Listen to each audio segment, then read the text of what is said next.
امام جلال الدین سیوطی رحمت اللہ علیہ درود پاک کی ایک کمال تعریف کرتے ہیں. پہلے کال سن لیں.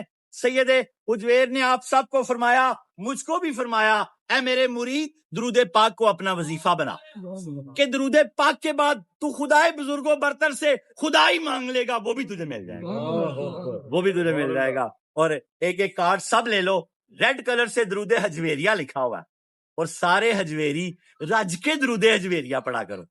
ابھی نا اپنے اپنے کارڈ لے کر تو وہ مسجد کی سیڑھیوں میں بیٹھ کے اثر تک پڑھنا درود حجویریہ داتا صاحب کی طرف دیکھ کے. لو خدا کی قسم جس کام آئے ہو نا وہ بھی ہوگا اور اس سے اگلے بھی ہو جائیں گے. یہ ایک ایک کارڈ گھما دو, سب ایک ایک لے لو. ریڈ کلر سے درود حجویریہ داتا صاحب نے اپنی کتاب میں اپنے قلم سے لکھا, یہ درود پاک درود حجویریہ سیڑھیوں پہ بیٹھ کے ریڈ کلر سے لکھا ہوا ہے. 5 مرتبہ ہر نماز کے بعد پڑھ کے داتا صاحب کے جد ابجد والدین کو تحفہ پیش کر دیا کرو. خدا کی قسم پھر دیکھنا کیسی مہربانیاں ہوتی. پنجتن پاک کو یہ 5 مرتبہ ہر نماز کے بعد میں نے لکھا ہوا ہے, اور یہ داتا صاحب کے جد ابجد کو, حضور پاک کو, سیدہ کائنات کو, بابا مولا علی کو, بابا حسن کو, بابا حسین کو, یہ 5 کو بھیج دیا کرو. صدقہ پنجتن پاک کا کبھی کنڈ نہیں لگے گی آپ کی. دنیا میں کوئی بڑے سے بڑا پہلوان آپ کی کنڈ نہیں لگا سکے گا. یہ اللہ نے ہم پہ ہی کرم کیا کہ ہم نے یہ کتاب سے نکال کے اس کو پرنٹ کروایا. میں نے, ڈاکٹر صاحب نے, اس سے پہلے اس کا کوئی نام نہیں تھا, کتاب کے اندر تھا. یہ داتا صاحب نا گروپ ہے, چھپے ہوئے اللہ کے ولی. اور درود پاک کی فضیلت سن لیں.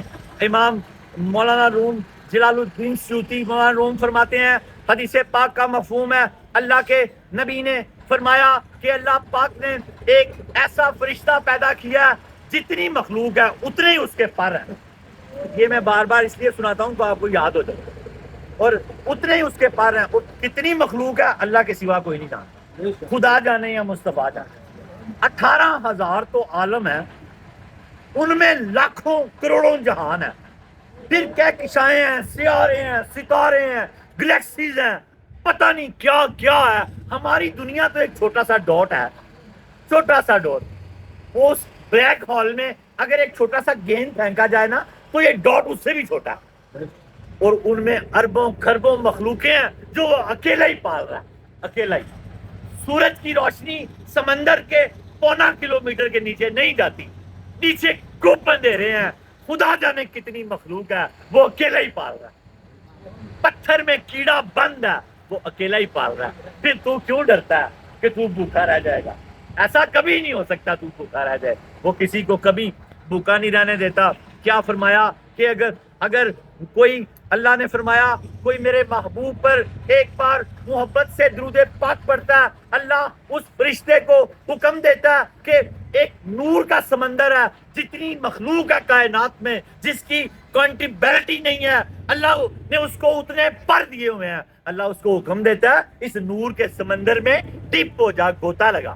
وہ فرشتہ ڈپ ہو جاتا ہے, گوتا لگاتا ہے, باہر آتا ہے تو اپنے پر پھر پھراتا ہے. جتنے قطرے گرتے ہیں اللہ اتنے فرشتے پیدا کر دیتا ہے, اور اللہ ان فرشتوں کو حکم دیتا ہے کہ اس بندے کے لیے قیامت تک درود پڑھتے رہنا. اتنی بڑی فضیلت ایک بار محبت سے. ابھی ہم نے پڑھا, اب سیڑھیوں پہ بیٹھ کے بھی پڑھتے رہیں گے تو اسی طرح اتنے فرشتے پیدا کرتا ہے. کل قیامت کو جب وہ بندہ اٹھے گا تو اللہ وہ سارا درود لے کے اس بندے کے نامہ اعمال میں ڈال دے گا.